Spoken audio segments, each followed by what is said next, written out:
Hello everyone, welcome to a social science class. So dear students, today we will discuss a chapter electoral politics. First of all, we will do why do we need elections.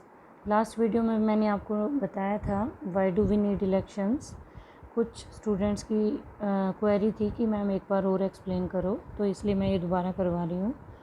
Y do we need election, हमें election की need क्यों है. The people can choose their leaders, जो लोग हैं वो अपने leaders का चुनाव कर सकते हैं. Who will make laws for them, जो उनके लिए कानून बनाते हैं. तो हम अपने लीडर का चुनाव करते हैं और ये राइट किसको है, पीपल्स को. जहाँ भी डेमोक्रेसी है वहाँ लोग, जनता अपने लीडर का चुनाव खुद करती है. दे can choose who will form the government and take major decisions. वो उसका चुनाव करते हैं जो सरकार द्वारा या फिर बड़े बड़े कोई भी डिसीज़न है उनके लिए डिसीज़न ले सकते हैं, गवर्नमेंट चलाते हैं तो वो उनका चुनाव करते हैं. And they can choose the party whose political will guide the government, policies will guide the government and law making.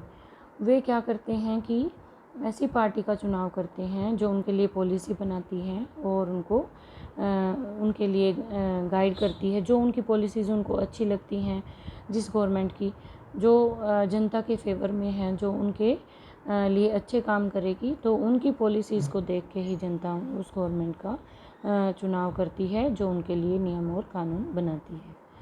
A rule of the people is possible without any election if all the people can sit together and every day and take all the decisions.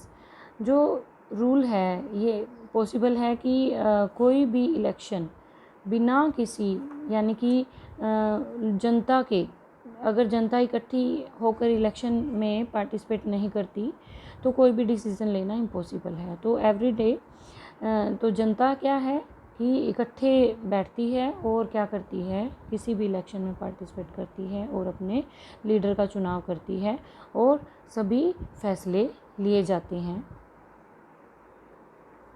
इसके बाद है people can choose their representative at regular intervals and change them if they wish to do so. अब जो जनता है अपने representative को regular intervals पे, जैसे इंडिया में आफ्टर 5 ईयर्स हमारे लोकसभा के चुनाव होते हैं, तो अपने रिप्रेजेंटेटिव का चुनाव जनता खुद करती है और अपने लीडर को वो चेंज भी कर सकती है अपनी इच्छा के अनुसार. And therefore election are considered essentials in our time for any representative democracy. तो इलेक्शन बहुत ही क्या है कंसिडर किए जाते हैं, इलेक्शन जो हैं बहुत ही एसेंशियल हैं और किसी भी डेमोक्रेसी में रिप्रेजेंटेटिव को चुनने के लिए इलेक्शन की बहुत ज़्यादा ज़रूरत है. The choice should be offered eight regular intervals. जो हम क्या करते हैं, अपने भी रिप्रेजेंटेटिव का चुनाव करते हैं तो चॉइस होती है, लोगों की अपनी चॉइस होती है, वो जिसको मर्जी वोट डाल सकते हैं और रेगुलर इंटरवल्स पे इलेक्शन होते हैं. Election must be held regularly after every 5 years. तो हर 5 साल के बाद इलेक्शन किए जाते हैं, इलेक्शन कॉन्टेस्ट होता है और उसमें जनता अपना वोट डालकर अपने लीडर का चुनाव करती है. The candidate preferred by the people should get elected. Candidate उस कैंडिडेट को प्रेफर किया जाता है जिसका लोग चुनाव करते हैं, जिसको लोग इलेक्ट करते हैं. Election should be conducted in free and fair manner where people can choose as they really wish. अब इलेक्शन जो हैं कंडक्ट किए जाते हैं बिल्कुल निष्पक्ष और स्पष्ट तौर पे, जहाँ भी कोई भी भेदभाव नहीं होता, किसी के साथ कोई भी गड़बड़ी नहीं होती. फाइनली तो जनता जिसका चुनाव करना चाहती है, रियली जिसको चाहती है, वो उसके लिए वोट डालती है और उसको इलेक्ट करती है, उसको चूज़ करती है. It is good to have a political competition. Political competition जो है उसको 2 पार्ट्स में डिवाइड किया जाता है, जैसे कि it can be divided into 2 parts, demerits and merits. तो पॉलिटिकल कंपटीशन जो हैं उसकी एक तो हानियाँ भी हैं, नुकसान भी हैं और उसके फ़ायदे भी हैं. तो डीमेरिट्स यानी कि उसकी कमियाँ क्या हैं. Clearly an electoral competition has many demerits. तो बहुत सारे कंपटीशन हैं जिनमें यानी कि कमियां भी पाई जाती हैं। It creates a sense of disunity and factionalism in everyday society.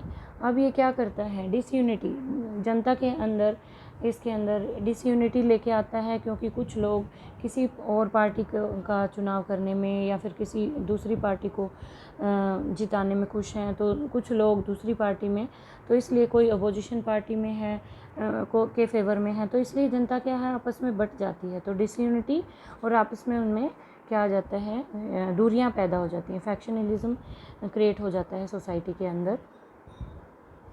Candidates and party use dirty methods for winning election. कुछ कैंडिडेट्स और पार्टी बहुत ही गलत तरीके से इलेक्शन में जीतने के अलग अलग और घटिया तरीके अपनाना यूज़ कर देते हैं, जैसे कि किसी को पैसे खिलाना, भ्रष्टाचार, घूसखोरी। तो इस तरह से कि वोट खरीदने लग जाते हैं लोग। तो ये बहुत ही डर्टी मेथड्स का वो लोग इस्तेमाल करते हैं, प्रेशराइज करते हैं लोगों को। तो ये बहुत ही ये उसकी एक बहुत बड़ी डीमेरिट है। People who want to serve the country avoid entering the field owing the unhealthy competition। तो लोग क्या करते हैं कि देश के लिए जो इलेक्शन होते हैं उसमें जो कंपटीशन होता है वो अनहेल्दी एनवायरनमेंट क्रिएट कर देते हैं उसके अंदर, तो जो कि अच्छा नहीं है किसी भी कंट्री के लिए। Merits of elections. अब मेरिट्स की बात करते हैं हम, इसकी अच्छाइयाँ क्या है इलेक्शन करवाने की, इसके अंदर क्या बढ़िया चीज़ है। People will get the full right to vote. ये तो पता ही है, डेमोक्रेटिक कंट्री में हर एक व्यक्ति को अपना वोट डालने का अधिकार है, फुल राइट है। To and choose their representative, वो अपने रिप्रेजेंटेटिव का चुनाव कर सकते हैं। The country which has adopted the election procedure is also counted in democratic country. तो जो कंट्री है वहाँ पर इलेक्शन प्रोसीजर किया जाता है, इलेक्शन प्रोसेस किया जाता है स्टार्ट, और वहाँ पर डेमोक्रेटिक कंट्री के अंदर तो ये जो है इलेक्शन है अडॉप्ट किया जाता है, जो कि डेमोक्रेटिक कंट्री के अंदर पॉसिबल है।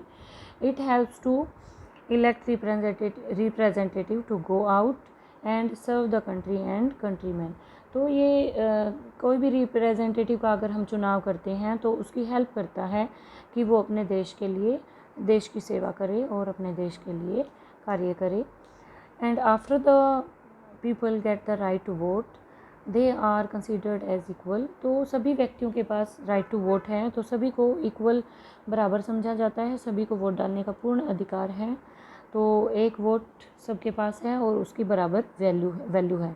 ये तो है नहीं कि किसी के पास एक वोट है, किसी के पास 2 वोट की है, या फिर किसी की वोट की वैल्यू ज़्यादा है। सभी की वोट की वैल्यू इक्वल है। The following picture shows the countries who have adopted democracy and has benefited. तो जो ये कंट्री है, कोई भी कंट्री है, उसके लिए जो डेमोक्रेसी अडोप्ट की गई है तो उसके लिए यानी कि ये बेनिफिशियल है कि कोई भी कंट्री डेमोक्रेटिक कंट्री है तो वहाँ इलेक्शन करवाना, और डेमोक्रेटिक कंट्री में जो इलेक्शन होते हैं वो सबके लिए बेनिफिशियल होते हैं।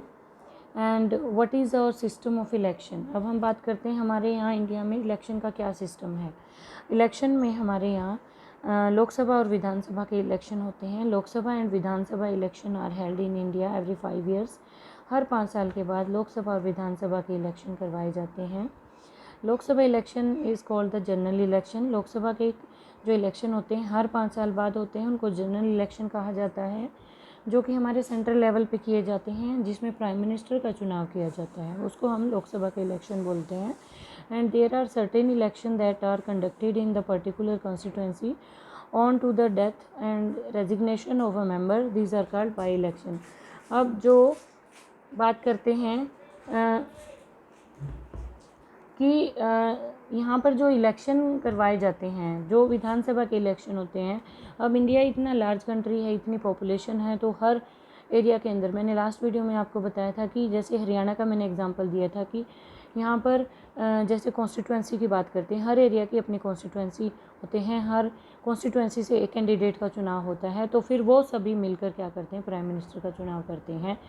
तो इतना पॉसिबल नहीं है कि कोई भी रूल रेगुलेशन या किसी भी एरिया को या किसी स्टेट को हैंडल करना इतना इजी है।